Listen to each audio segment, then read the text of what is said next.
and that was the most painful experience ever.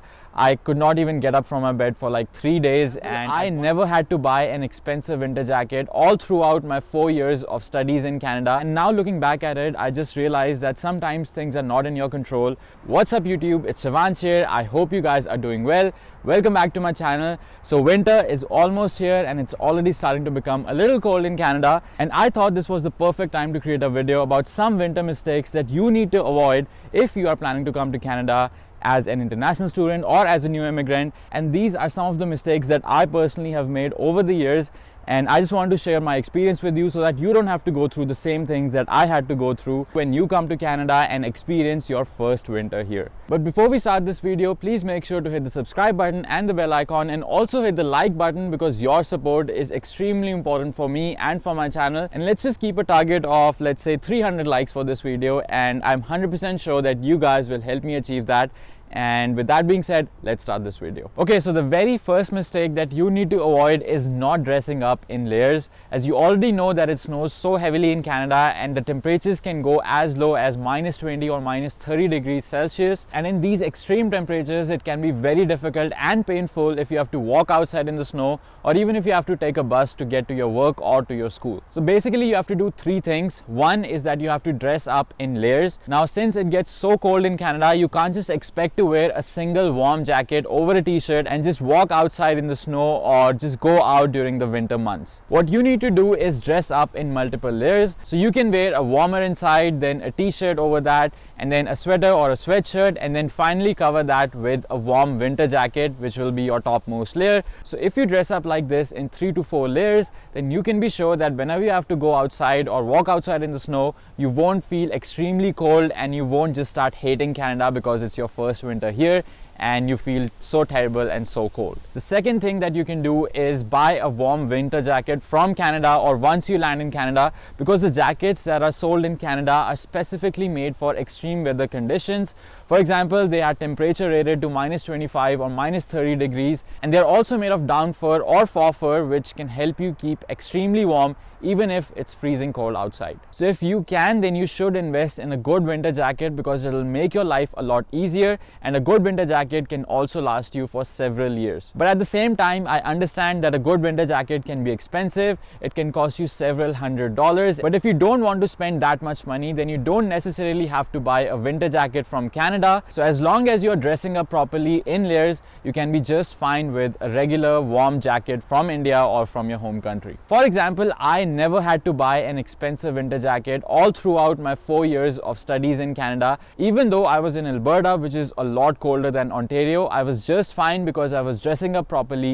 in layers, and I was just using a good warm jacket that I was able to find back in India. And the third thing that you need to do in addition to dressing up in layers is to make sure that you properly cover your head, your ears, and your fingers or your hands. Because when it gets extremely cold outside, your fingers and your ears will definitely start hurting. And if you don't keep yourself properly warmed up, it can also lead to a frostbite, which can be very painful. So always make sure to cover your head, ears, and fingers in addition to dressing up in layers, and you should be good to tackle the snow and the winter season. Okay, so the second mistake that you need to avoid is not buying proper winter shoes. Now, initially, I did not take this very seriously when I first came to Canada, and I just thought that if I just wear my regular Adidas shoes, it should be just fine and I should be able to manage in the snow. But as it turns out, regular shoes are just not enough, because some shoes are not waterproof, so the water might seep in, and some of these shoes have very less traction, so you can easily skid and fall. And I learned this lesson the hard way 2 or 3 years ago when I was walking back home from my job.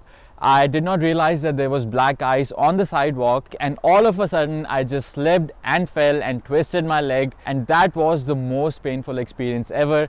I could not even get up from my bed for like 3 days, and at one point I also thought that maybe I have a fracture, but thankfully it wasn't that, and I was able to recover in a few days. So the point I'm trying to make is, don't take this thing lightly. In Canada, people do skid and fall, and if you don't have proper winter shoes, then you are at a higher risk of falling and getting into an accident. And I have a detailed video on my YouTube channel where I've talked about what all things you need to consider when buying your winter shoes or your winter jacket, and how to do your complete winter shopping. It's a complete winter shopping guide for international students and new immigrants, so make sure to check it out. Okay, so the next mistake that you need to avoid, especially during the winters, is not checking the weather app before going outside. Now this is a mistake that most of you guys will definitely make, and I also made the same mistake several times initially when I had first come to Canada. And my friends and my family used to tell me that, you know, you should always check the weather app before going out, but I never used to take this seriously, because coming from India, we are not really used to checking the weather before going outside. We don't really care how cold or hot is it. If it's the winter season, we already know that we have to wear a jacket or a sweater, and that should be it. But in Canada, it's not like that, and I'm telling you this from my personal experience, that whenever you have to go outside or you plan to go outside, make sure to check the weather app before leaving, or even a day before, so that you can plan the next day accordingly, because otherwise it might waste a lot of your time and you might just be stuck in traffic for hours, or you might just have to walk through a snowstorm, which could be very terrible and risky at the same time. And also, the weather app here in Canada is very accurate. It's not like India. In Canada, if the weather app says that it's going to snow from 12 p.m. to 2 p.m., then most likely you can depend on it that it's going to snow from 12 to 2, and you can plan your things accordingly. And that's why whenever I have to go out, I always check how cold or warm it is it going to rain or snow, and how windy is it going to be. For example, I already knew that I was going to shoot this video today, and yesterday I checked the weather app just to make sure and just to understand what the weather is like. I knew that it's going to be sunny, and I knew that there's going to be a moderate wind, but not too strong of a wind, because if it gets too windy, then one, it becomes really difficult to record a video because you can actually hear the wind through this mic, and two, it just becomes so cold and the wind is constantly blowing through your face, and you just don't feel like walking outside and recording a video because it's just so cold. So just like me, you can also look at the weather app and plan your day and make your decisions accordingly, so that it makes your life a little easier. Okay, so another mistake that you need to avoid during the winter season is not having winter tires if you own a car in Canada. As we all know that it snows so heavily in Canada, and the summer tires or the all-season tires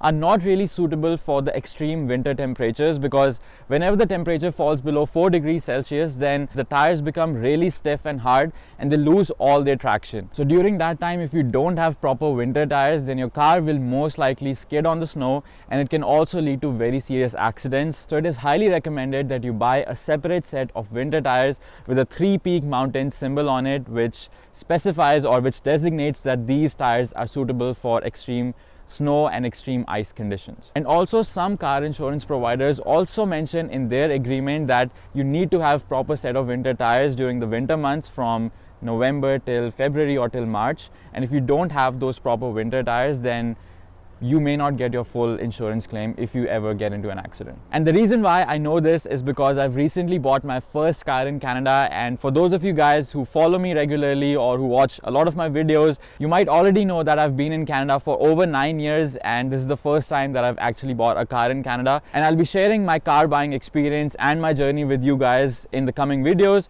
So that's another reason for you guys to subscribe to my channel and stay tuned for the upcoming videos. And one more thing about the winter tires. So a good set of winter tires can cost you from $400 all the way up to $1,200 or $1,500, depending on what type of tires or what brand of tires you get. So if you guys are planning to buy your winter tires, then make sure to budget and plan your expenses accordingly. Now, I know this could be a very big one-time expense, but this is definitely an investment that you should make in order to stay safe while you are driving during the snow or the winter months. Okay, and finally, the last mistake that you need to avoid during the winter months is being too hard on yourself. Now, the reason why I say this is because even when I was a student, sometimes what happened was, let's say there was a snowstorm and I was stuck in the middle of nowhere, and I remember there was over 20 centimeters of snowfall, and I had to walk several kilometers just to reach the nearest bus stop or the nearest train station. And during that time, I think I was too hard on myself. I should have just taken an Uber or a Lyft,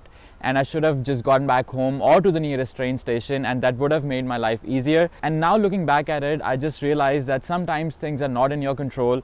The weather is not in your control, and sometimes you just need to spend some extra money. I was just being too hard on myself because I was just a student then, and I was only getting minimum wage, and I did not want to spend the extra money or $20 or $30 to order an Uber or book a taxi just to get back home. The point I'm trying to make here is that when you come to Canada, there might be some situations where you might find yourself stuck somewhere, maybe because of the snowstorm, or maybe because you were trying to get somewhere and it did not work out, and you are probably lost in the middle of nowhere and you have no idea where to go and how to get back home. Or maybe sometimes the public bus service or the train service is not really working. So in such situations, I would advise you to just book an Uber or just get a taxi and get back home safely, because these things might happen with you once in a while, and it's not worth stressing so much about these things.